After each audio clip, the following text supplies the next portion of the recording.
الحمد لله الذي خلق آدم من طين وجعل نسله من سلالة من ماء مهين أحمده سبحانه وتعالى حمد أوليائه المتقين وأشهد أن محمدا عبده ورسوله الصادق الأمين اللهم صل وسلم على عبدك ورسولك سيدنا مولانا محمد وآله وأصحابه أجمعين أما بعد أعوذ بالله من الشيطان الرجيم بسم الله الرحمن الرحيم قل هو الله أحد الله الصمد لم يلد ولم يولد ولم يكن له كفوا أحد۔ سامعین کرام،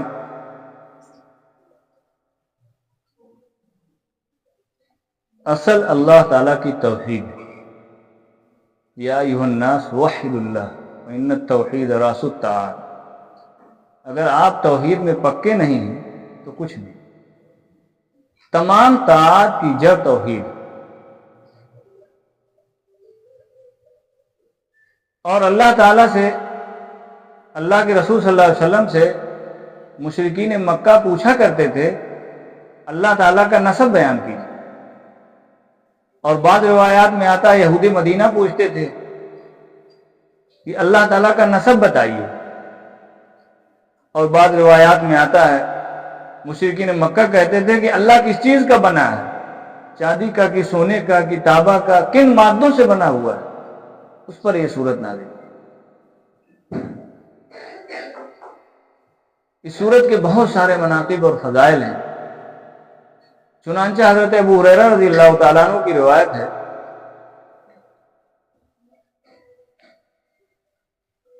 کہ اللہ کے رسول صلی اللہ علیہ وسلم نے، یا غالباً حضرت انس رضی اللہ تعالیٰ عنہ کی روایت ہے کہ اللہ کے رسول صلی اللہ علیہ وسلم نے فرمایا کہ سب لوگ جمع ہو جاؤ، میں 1/3 قرآن سناؤں گا۔ چنانچہ جو صحابہ جمع ہونا تھے جمع ہو گئے، تو اللہ کے رسول صلی اللہ علیہ وسلم نے فرمایا سورۃ الاخلاص سنائی، اور فرمایا کہ 1/3 قرآن کے برابر۔ اور بہت ساری روایات میں وارد ہے کہ جو اس سورت کو پڑھ لے گا اس کو کوئی مصیبت، کوئی پریشانی لاحق نہیں ہوگی، اللہ اس کو مصیبتوں سے بچائے گا۔ چنانچہ بہت سی روایات میں کہ آپ صلی اللہ علیہ وسلم نے فرمایا قل هو اللہ احد اور معوذتین جو پڑھ کر سوئے گا تو اس کو مصیبتیں نہیں چھوئیں گی۔ اور چنانچہ صحابہ نے فرمایا کہ جب سے آپ صلی اللہ علیہ وسلم نے فرمایا اس وقت سے لے کر ہم لوگوں کا معمول آج تک ہم لوگوں نے نہیں چھوڑا۔ اور حضرت ابو ہریرہ رضی اللہ تعالیٰ عنہ کی روایت ہے کہ ایک صحابی آیا، اللہ کے رسول صلی اللہ علیہ وسلم نے فرمایا کہ اللہ کے رسول ہم کو اس سورت سے بہت محبت ہے۔ تو اللہ کے رسول صلی اللہ علیہ وسلم نے فرمایا اس سورت کی محبت نے تجھے جنت میں داخل کر۔ تو بہرحال اصل دین میں توحید ہے، اور جن باتوں سے منع کیا ہے اللہ تعالیٰ نے، وہ 2 باتیں ایسی ہیں جن کی کوئی اسلام میں تلافی نہیں، اللہ تعالیٰ کے ہاں کوئی معافی نہیں۔ آپ لوگ جانتے ہیں ایک کفر ہے اور دوسرے شرک۔ اگر کوئی کافر چلا گیا تو اس کو جہنم میں جانا ہی جانا ہے، اگر کوئی مشرک چلا گیا تو اس کو جہنم میں جانا ہی جانا ہے۔ تو کم سے کم اپنا عقیدہ ٹھیک کیجیے، اپنے عقیدے کے بارے میں پتہ ہونا چاہیے، جن چیزوں پر ایمان لانا ضروری ہے ان میں سے کسی کا بھی انکار کر دینا کفر ہے۔ مثلا اللہ کو ایک ماننا ضروری ہے، اللہ کی کتاب کو ماننا ضروری ہے، اللہ کے رسولوں کو ماننا ضروری ہے، اللہ کے ملائکوں کو ماننا ضروری ہے، اللہ تعالیٰ کی طرف سے جو بھی اچھا برا ہو رہا ہے اس کو ماننا ضروری ہے، نبی کریم صلی اللہ علیہ وسلم پر جو کے ذریعے جو خبریں ہم تک پہنچی اس کا ماننا ضروری ہے، اللہ کے احکام کو ماننا ضروری ہے۔ اگر ان میں سے کسی ایک چیز کا بھی انکار کیا تو آدمی کافر ہو، پھر کوئی صورت نہیں بنتی ہے کہ اللہ معاف کرے۔ اور اللہ تعالیٰ کے ساتھ شریک کرنا، ایک تو ذات میں یعنی ایک خدا کے علاوہ دوسرے خدا کو بھی مان لیا، جیسے عاطف پرستوں نے 2 خدا کو مان لیا، عیسائیوں نے 3 خدا کو مان لیا، اور بت پرستوں نے اللہ کے ساتھ خدا کے ساتھ بہت سارے خداؤں کو مان لیا، وہ مشرک ہو گئے۔ اور ایک صرف صفات ہے، اس کی کئی قسمیں ہیں، یہاں وقت نہیں ہے، میں مختصر نام حضرات کی خدمت میں عرض کر رہا ہوں۔ ایک تو صرف قدرت ہے، جیسے اللہ تعالیٰ خالق و قادر ہیں، ان اللہ علی کل شیء قدیر، ان اللہ خالق کل شیء، कुल्ल शै, हर चीज का अल्लाह ताला खालिक है, हर चीज के अल्लाह ताला कादिर है, हर चीज पर।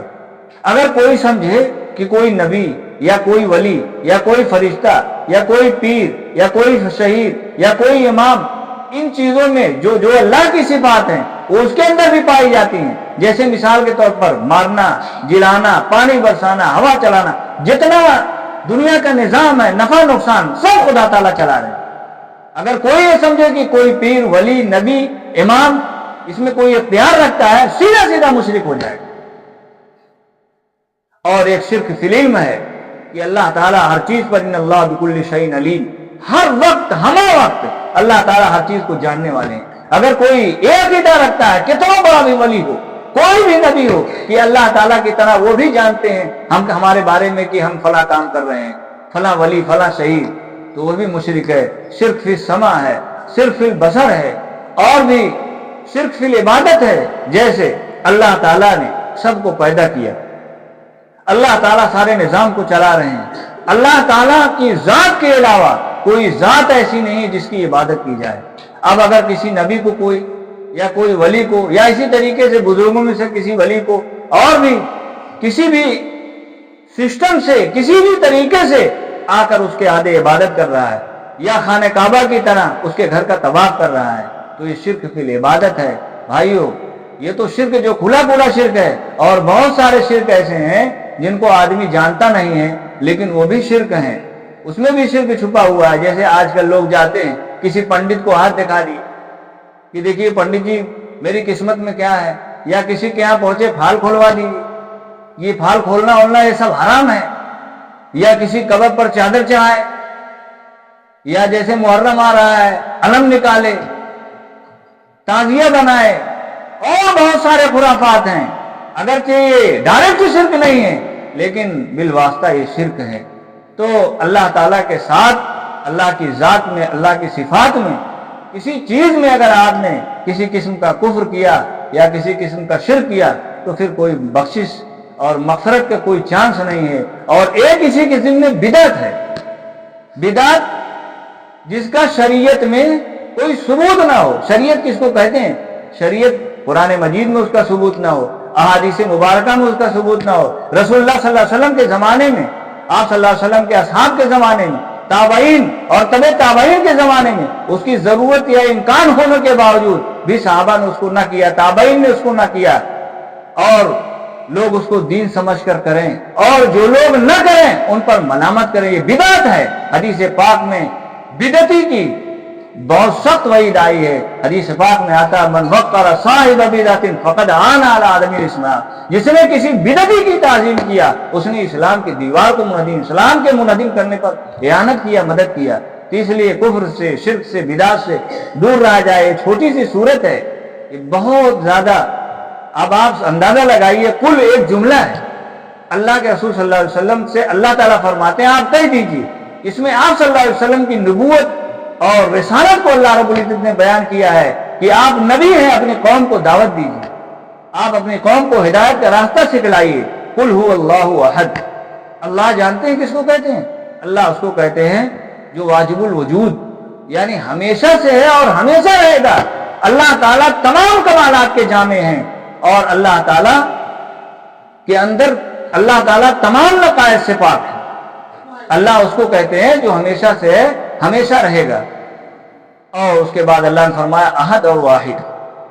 अहद और वाहिद दोनों को माना एक है, आप लोग जानते हैं। और इसमें अहद और वाहिद में और दूसरे माना भी मख्फी हैं, यानी अल्लाह ताला तरकीब से, तज़िया से, ताअद्दुद से, अमसा दूसरे से, अशकाल और मुसाबहत से अल्लाह ताला तमाम चीज़ों से पाक है। और अल्लाह ताला ने उन चीज़ों की नफी कर दी कुफार मुशरिकीन की। देखो अल्लाह न सोना से बना है और न चांदी से बना है, लम यलिद वलम यूलद वलम यकुल लहू कुफुवन अहद, न उसने किसी को जना है और न वो जना गया है और न तो इसका शरीक है, वलम यकुल लहू कुफुवन अहद, और अल्लाह के बराबर भी कोई नहीं है। अल्लाह ताला ने नफी कर दी कि अल्लाह ताला हर चीज से मा वराउल वरा है। तो सबसे पहले अपने आप का अपना अकीदा ठीक कीजिए, अपने तौहीद को पहचानिए कि जो कि तमाम ताआत की जड़ है, और अपने आप को कुफ्र से, शिर्क से, बिदअत से बचाइए। اس لیے کہ ہر بدعت وکل بدعت ضلالہ وکل ضلالۃ فی النار، ہر بدعتی جو ہے، ہر بدعت گمراہی ہے، اور وکل بدعت ضلالہ وکل ضلالۃ فی النار، اور ہر گمراہی آپ کو جہنم میں پہنچانے والی ہے۔ اللہ تعالیٰ ہم کو ان تمام چیزوں سے بچنے کی توفیق عطا فرمائے اور اپنی صحیح شریعت اور سنت پر عمل کرنے کی توفیق عطا فرمائے۔ آمین۔ وآخر دعوانا الحمدللہ رب العالمین۔